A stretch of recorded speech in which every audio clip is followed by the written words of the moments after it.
성경 봉독하겠습니다. 시편 80편 8절에서 15절까지. 시편 80편 8절에서 15절까지 같이 봉독하겠습니다. 주께서 한 포도나무를 애굽에서 가져다가 민족들을 쫓아내시고 그것을 심으셨나이다. 주께서 그 앞서 가꾸셨으므로 그 뿌리가 깊이 박혀서 땅에 가득하며 그 그늘이 산들을 가리고 그 가지는 하나님의 백향목 같으며 그 가지가 바닥까지 뻗고 넝쿨이 강까지 미쳐 끈을 주께서 어찌하여 그 담을 허시사 길을 지나가는 모든 이들이 그것을 따게 하셨나이까. 숲속에 멧돼지들이 상해하며 들짐승들이 먹나이다. 만군의 하나님이여 구하옵나니 돌아오소서. 하늘에서 굽어보시고 이 포도나무를 돌보소서. 주의 오른손으로 심으신 줄기요 주를 위하여 힘있게 하신 가지이니이다. 아멘. 우리가 이제 시편을 같이 묵상을 하고 있는데요. 오늘은 이 말씀을 토대로 우리에게 임한 하나님의 은혜를 어떻게 우리가 값지게 여길 수가 있고 또 값지게 구현할 수 있을까, 이것을 우리가 함께 묵상해 봤으면 좋겠습니다. 하나님께서 우리에게 은혜를 베푸신 것은 어떤 대가를 바라고 우리에게 베푸신 것이 아니셨죠. 그걸 어디서 알 수 있느냐면은 하나님께서 우리를 구원하시고자 당신의 목숨을 바치신 때가 바로 우리가 죄인이었을 때였죠. 우리가 죄인이었을 때 하나님께서 우리를 구원하고자 당신의 목숨을 바치셨단 말이죠. 우리가 죄인의 신분이었기 때문에 그 은혜에 대해서 대가를 우리가 지불하려고 해도 사실 할 수 있는 능력이 없는 상태죠. 죄의 이런 무게에 눌려가지고 사실은 아무것도 영적인 일을 할 수가 없는 그런 상태였거든요. 그런 상태에 당신의 목숨을 버려서 우리를 구원의 길로 인도하셨다는 거죠. 이게 이제 은혜인 것이죠. 우리가 죄인인 상태에 그렇게 은혜를 베푸셨기 때문에 하나님께서는 우리가 그 은혜에 대해서 대가를 지불할 것이라고 사실은 기대하지 않으셨고 요구하지도 않으셨죠. 그냥 선물로 주신 거예요.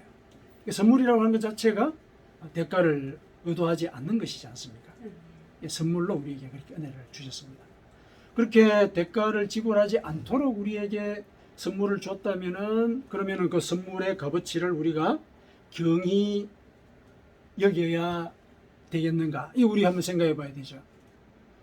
사실 아무 대가 없이 주어졌다 그러면 우리는 좀 심정적으로 내가 뭔가 대가를 지불해야 된다 그러면은 그 은혜의 의미를 생각하는 그런 이제 경향이 있는데, 그러지 않고 그냥 공짜로 주어졌다?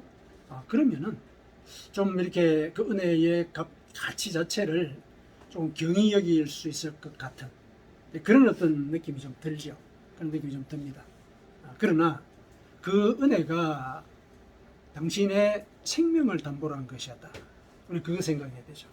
생명을 바쳐서 주신 그 은혜였다. 그렇다면 결코 경히 여길 수가 없는 것이다. 생명이 담보된 그런 은혜였기 때문에 그렇다는 거죠. 그래서 그런 은혜를 우리가 받았다는 사실을 깨닫는다면 우리가 그 은혜의 의미와 가치를 실현하는 그런 삶을 살아야 되겠죠. 그래야 그 은혜를 값지게 우리가 받는 그런 일을 하는 것이 되겠죠. 그러한 과정 속에 우리가 어떻게 하면은 하나님의 은혜를 값지게 받을 것인가, 그 내용을 오늘 본문이 우리에게 알려주고 있습니다. 자, 본문으로 한번 들어가 보죠. 오늘 본문을 보니까 시인이 하나님께 이제 기도를 하는 과정이거든요. 기도를 이제 하고 있는데 내용을 가만히 보니까 역경 중에 이런 기도를 올리고 있습니다. 근데 기도의 이 내용을 가만히 살펴보니까 이제 이스라엘 역사를 이 시인이 지금 이렇게 회역을 하죠. 기억을 하면서 그 역사의 과정 자체를 포도나무와 이렇게 접목을 시켜가지고 그렇게 해가지고 이제 그 역사적인 과정들을 이렇게 이제 회상을 합니다. 그렇죠? 그러니까 이스라엘 역사가 처음에 태동되는 그 과정을 포도나무를 애굽에서 가져다가 그것을 이렇게 이 가나안 땅에 있는 민족들을 쫓아내시고 그걸 심으셨다 이렇게 되어 있죠. 이스라엘 역사가 이제 태동하는 시기죠. 포도나무를 이제 이식하는 이 과정을 역사의 태동으로 이제 이렇게 보고 있는 것이죠. 그 다음에는 이제 그 포도나무를 가꾸셨다. 구절에 이렇게 되어 있죠. 가꾸셨다. 그랬더니 뿌리가 깊이 박혀서 땅에 가득하고 그 다음에 이제 잎새들이 무성해져 가지고 그 그늘이 산들을 가리고 가지는 하나님의 백향목 같으며 아주 튼튼하고 화려해 보였다는 얘기죠. 아주 이제 번성한 이런 과정들이죠. 그래가지고 가지가 바닥까지 뻗고 넝쿨이 강까지 미쳤더라.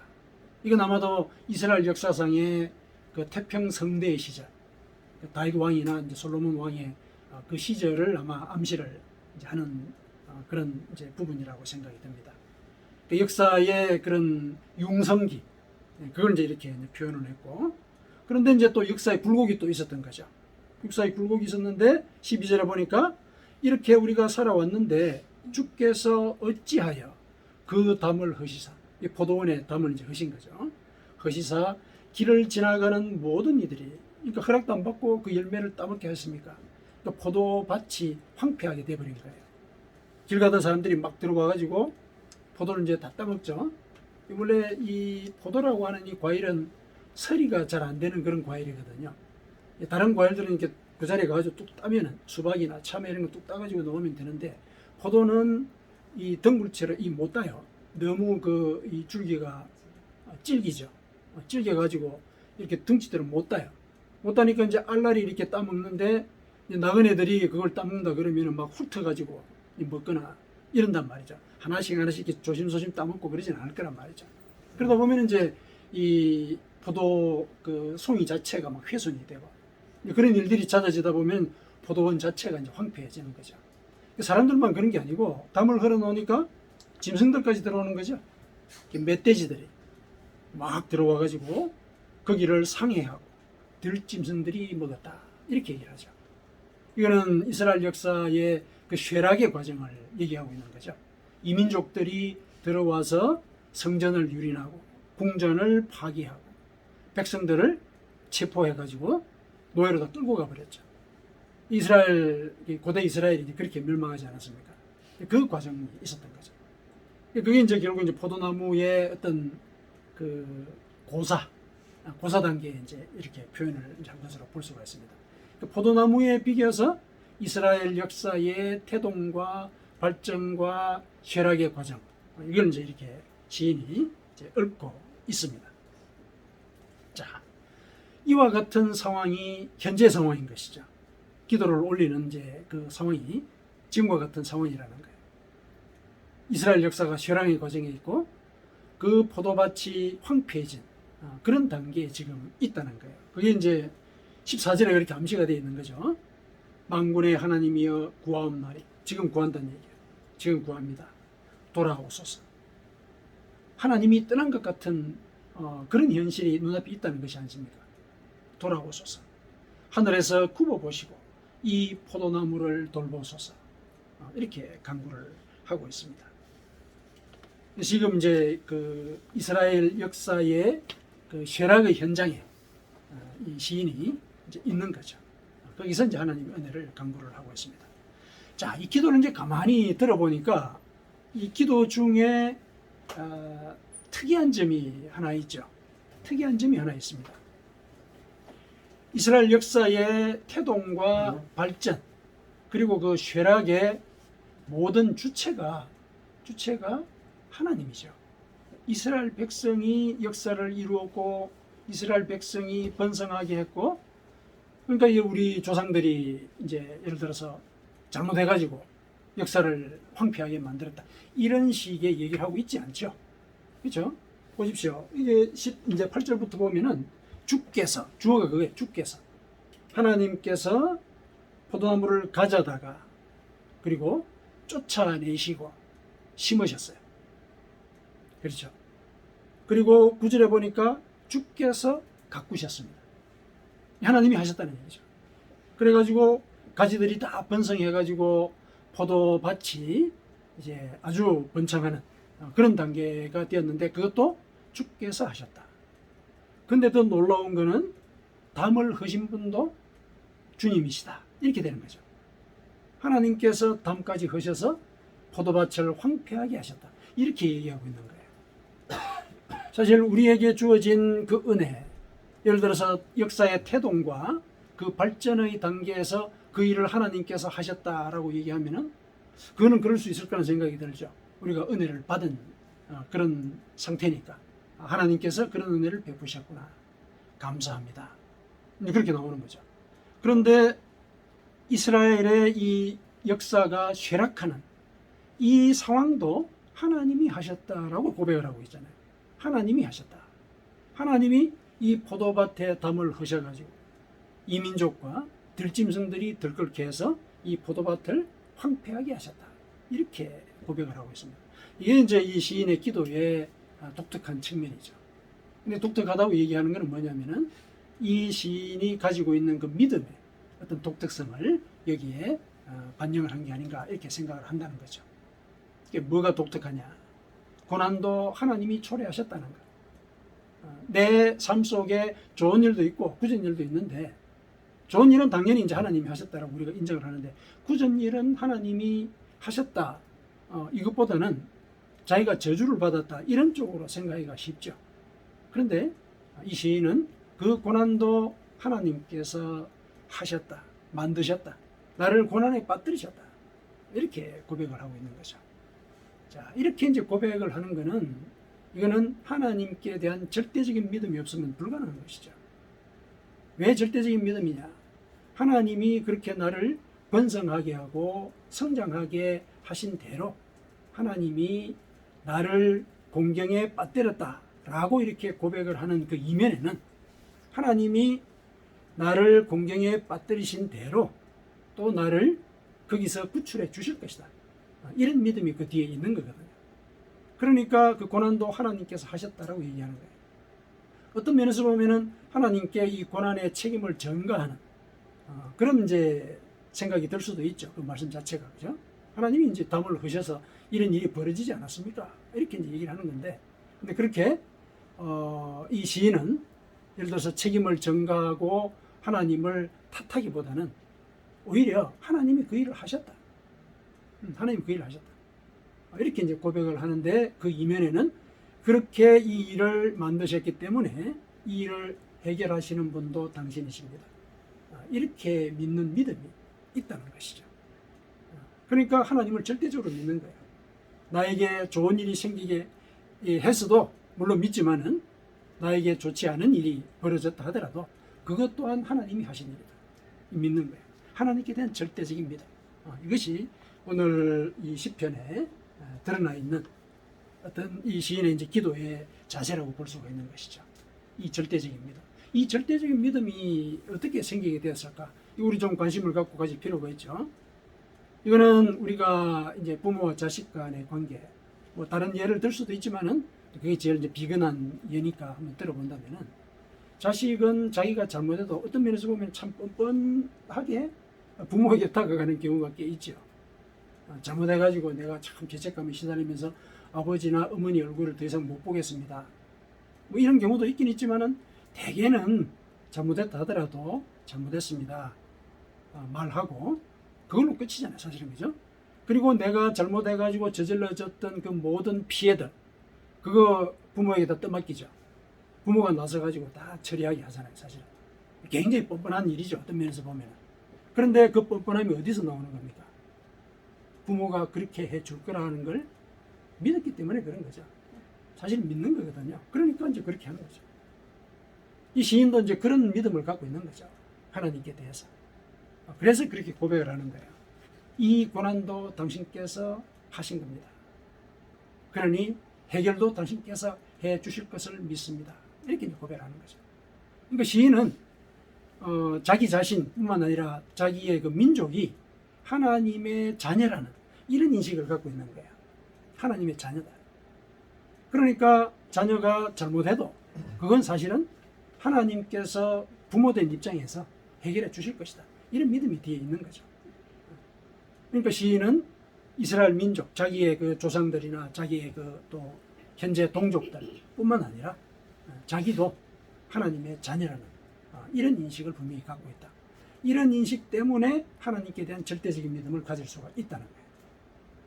여기서 이제 우리에게 중요한 교훈을 일러주죠. 우리가 어떻게 하면은 하나님께 대한 절대적인 믿음을 가질 수 있게 되느냐. 그거는 내가 하나님의 자녀라는 생각. 이거 가져야 된다는 거죠. 하나님의 자녀라는 생각. 내가 부모의 이 자식으로 태어나는 그 관계는 나의 어떤 계획이나 목적에 따라서 이루어진 게 아니죠. 그야말로 천륜이에요. 하늘이 지어준 거죠. 내 뜻대로 뭔가를 이 기여를 해가지고 부모와 자식의 관계가 이어진 게 아니란 말이죠. 하늘이 지어준 것이다. 그러면 하늘의 뜻에다가 사실은 우리의 이 관계를 맡기는 거거든요. 그런 이제 의식이 이제 필요하다는 것이죠. 하나님과의 관계에서도 그런 것이 필요하다. 하나님께서 나를 자식으로 삼으신 이제 그 과정들은 성경에 이제 우리에게 증명을 해주고 있죠. 그렇죠? 우리가 부모로부터 생명을 받았다는 것은 우리가 살아가면서 확인을 하기 때문에 알 수가 있는데 하나님이 나를 자녀로 삼으셨다는 건 그럼 어떻게 할 수 있느냐? 부모가 우리에게 생명을 줬듯이 하나님도 우리에게 생명을 주셨거든요. 그걸 인정하는 거죠. 어떤 생명입니까? 우리는 죽을 수밖에 없잖아요. 죄인이기 때문에. 죽을 수밖에 없는 그런 존재였는데 하나님께서 당신의 생명을 바쳐서 생명의 은혜를 우리에게 주셨거든요.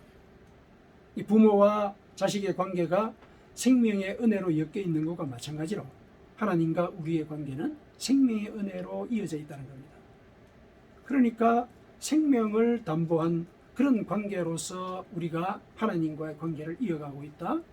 그렇다면 내가 하나님의 자녀라는, 왜냐하면 생명값을 가지고 있는 우리 이 존재니까. 또 이 생명값을 가지고 있다라는 증거로 실제로 또 하나님께서 말씀을 하셨거든요. 뭐라고 말씀하셨냐면은 너는 내 아들이다. 시편 2장 2편 7절에 너는 내 아들이다. 오늘 내가 너를 낳았도다.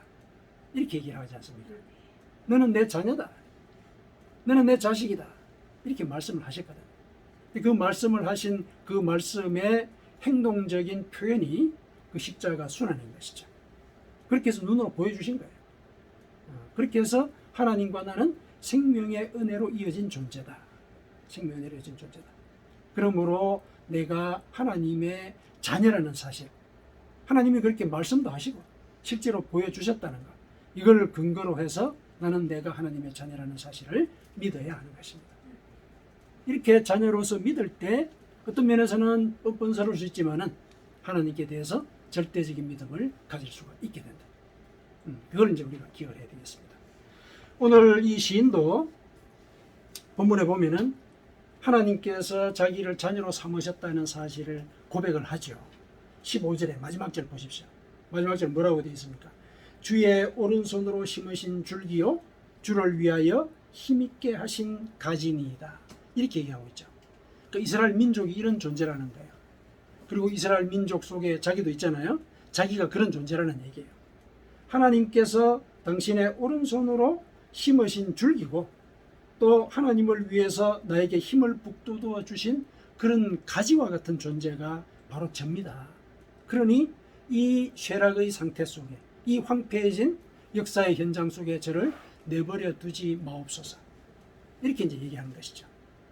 근데 놀랍게도 여기 15절에 힘있게 하신 가지니이다. 이렇게 이제 번역이 되어 있는데, 이 본문을 그 히브리 원어로 보니까 이 가지가 아들이라는 말로 되어 있어. 표기는 아들이라는 말로 되어 있어. 히브리 말에서 아들이라는 말은 벤 이렇게 하거든요. 벤. 벤자민 하면은 오른손의 아들 이런 뜻이거든요. 벤 하면 아들이라는 뜻이에요. 이 가지라는 말이 아들이라는 뜻이에요. 그러니까 나는, 그리고 내 민족은 하나님이 오른손으로 심으신 줄기다. 아주 정성껏 힘을 들여서 우선 뜻을 가지고 심어놓은 줄기라는 얘기예요. 그리고 하나님을 위해서 우리를 힘을 줘가지고 세워놓은 그런 아들이다. 그런 자식이다. 저는 그런 존재입니다. 하고 이제 시인이 그렇게 얘기를 하고 있잖아요. 자기 자신에 대한 의식이 분명한 거죠. 나는 하나님의 자녀다. 우리 민족은 하나님의 자녀입니다. 그러니 당신께서 저희를 이 상태 속에, 이 고난의 상태 속에 내버려 두지 아니할 것입니다. 이런 이제 고백을 하는 거죠.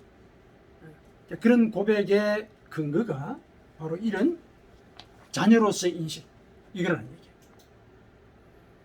자, 그러면 이제 우리가 이런 자녀로서의 인식을 갖게 되었다면 당연히 자녀로서의 인식을 가진 자로서 살아야 되는 거죠.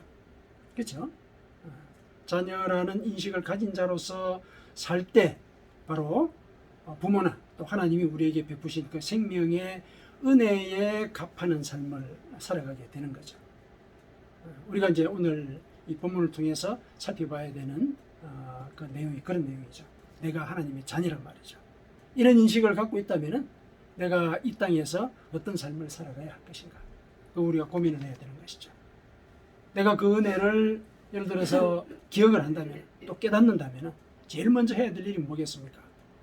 나를 자녀로 삼아주신 것에 대해서 감사해야 되죠. 감사해야 됩니다. 그것이 그 생명의 은혜를 베푸신 하나님의 뜻을 실현하는 첫 번째 단계죠. 첫 번째 단계죠. 감사하는 것. 그래야지 그 관계가 인격적으로 이어지지 않겠습니까? 생명의 은혜를 주신 분이시다. 그래서 나는 감사하는 마음을 갖는다.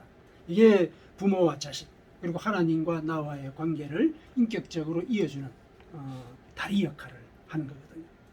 감사하는 마음을 가져야 될 것이다. 그 다음에 이제 두 번째로 그렇게 감사한다면은 내가 하나님의 자녀로서 살아야 되는 것이죠. 그래야 생명의 은혜를 주신 것을 값지게 우리가 받는 것이 된단 말이죠. 하나님의 은혜에 값이 되도록 우리가 이제 살아가야 되는 것인데, 물론 이거는 하나님께서 우리에게 당신이 주신 그 은혜에 대한 대가를 요구하기 때문에 그런 건 아닙니다. 왜 우리가 그렇게 은혜에 값하는 삶을 살아야 된다라고 얘기하냐면은 사실은 그게 우리를 위해서 그런 거거든요. 우리 자신을 위해서. 왜냐하면 우리가 하나님의 자녀라는 인식을 갖고 살지 못하면은 세상 방식으로 살게 되거든요. 세속적으로 살게 된다고. 그렇게 되면은 결국 하나님의 자녀라는 그런 깨달음 자체가 없어져 버려요. 망각되어 버린단 말이죠. 그러면은 우리가 가야 될 그 길은 멸망의 길이 되는 것입니다. 멸망의 길. 그래서 우리가 하나님의 자녀라는 이 인식을 갖고 살아야 되는 그 이유는 사실은 우리 때문에 그런 거예요. 우리 때문에. 하나님의 은혜에 사실은 대가를 지불하기 위해서 산다, 이게 아니에요. 나를 위해서. 내가 하나님의 자녀라는 그 신분을 유지해서 결국 나중에 하나님 앞에 서서 당신이 나의 참 아버지입니다, 이런 고백을 할 수 있는 그런 준비를 하는 것이라는 거죠. 그래서 하나님의 이 은혜에 값하는 자로서 하나님의 자녀라는 인식을 갖고 사는 것, 이게 이제 우리 신앙생활의 주요한 내용을 형성하게 될 것입니다. 이 부분에 대해서는 이제 여러 이렇게 신앙의 선조들이 그 예들을 많이 보여주셨거든요. 그 중에서 특히 그 독일의 이 신학자인 그 디트리 본 헤퍼라는 목사님이 중요한 말씀을 한 게 있거든요.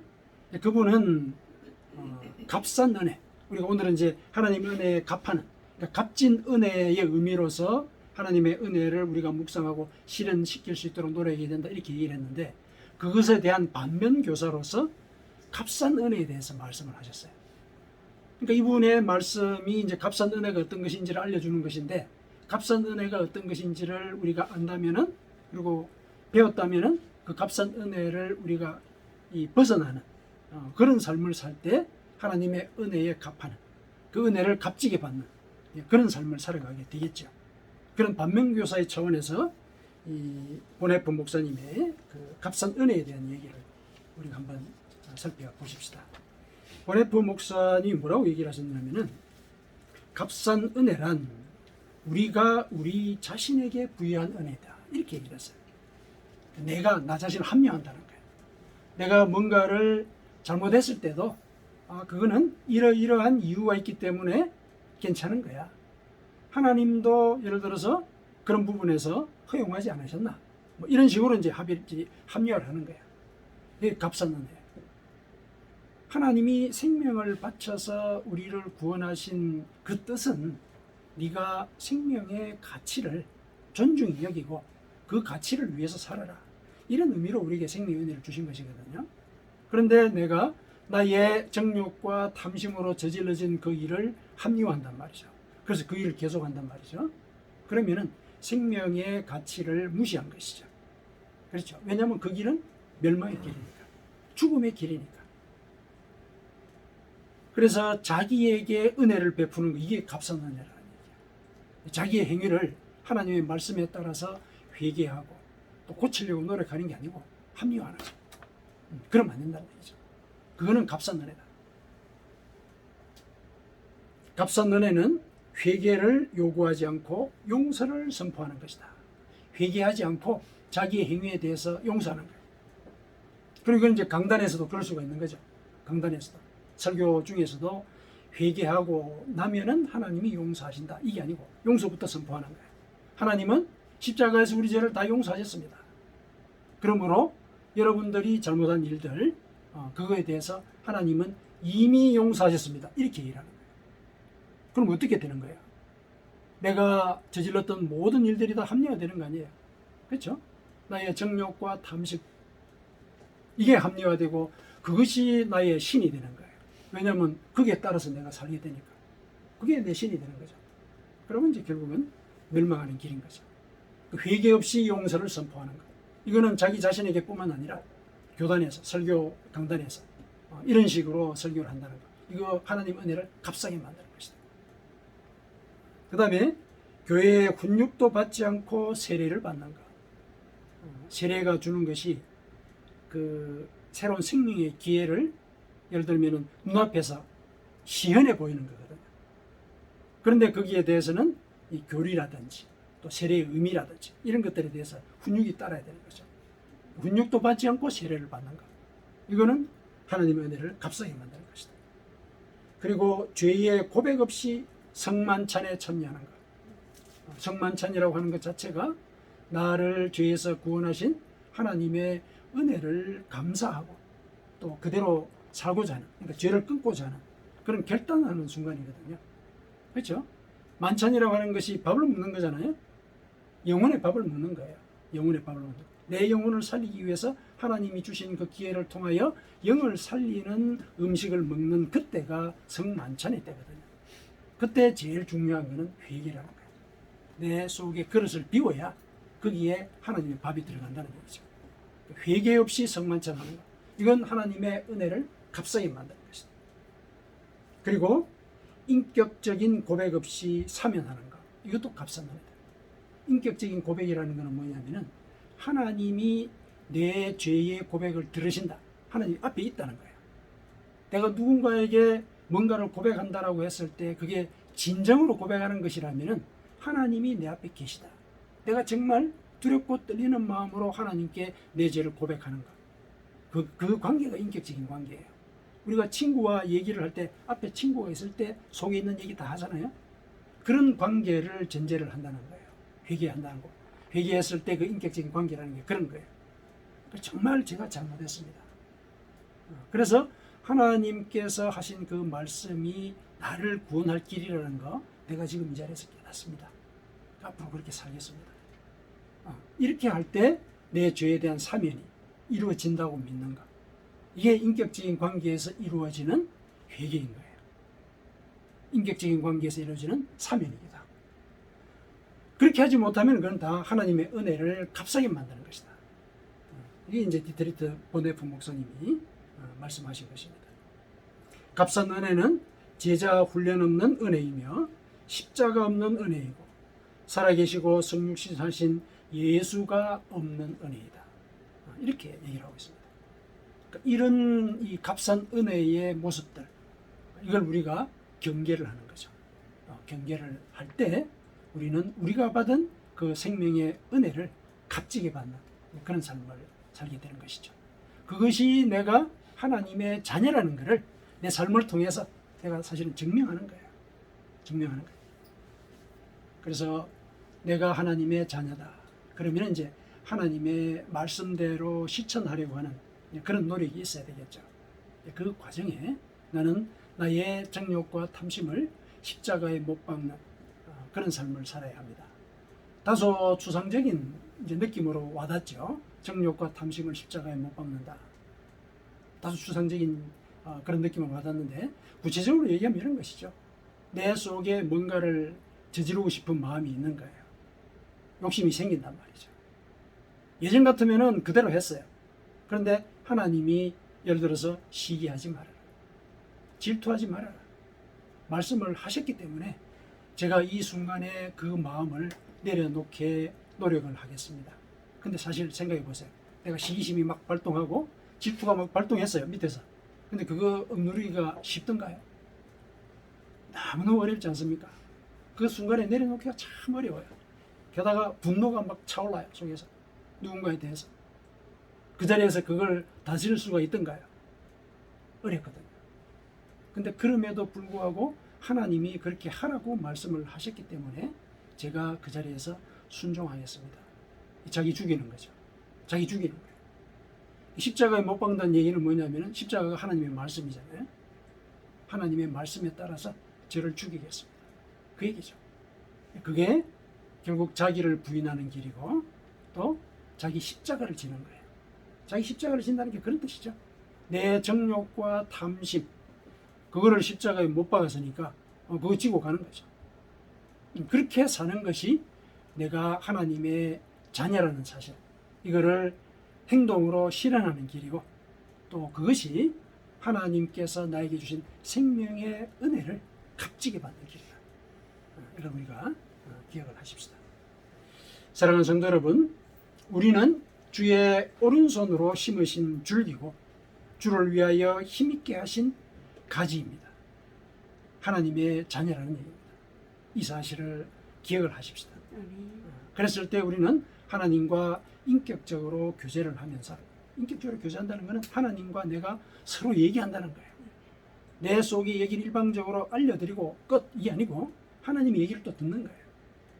그리고 그 얘기를 듣고 얘기를 들은 대로 나는 행동 속에서 하나님께서 말씀하신 것을 실천을 하고 또 그 가운데 칭찬도 받고 찬양도 드리고 감사도 하고 이런 관계, 이게 인격적인 관계라는 얘기예요. 그런 관계를 우리가 살아가야 되는 것이죠. 그것이 하나님이 우리 안에 계시고 우리가 그 안에 있는 그런 삶을 사는 길입니다. 그게 약속이 따르죠. 이것만 기억하십시오. 내가 하나님 안에 있고 하나님이 내 안에 있으면 그 다음에 무슨 일이 일어난다고요? 그 다음에 네가 원하는 것이 있으면 다 아뢰라. 내가 내 이름을 걸고 그 일을 실행할 것이다. 하나님의 약속입니다. 아멘.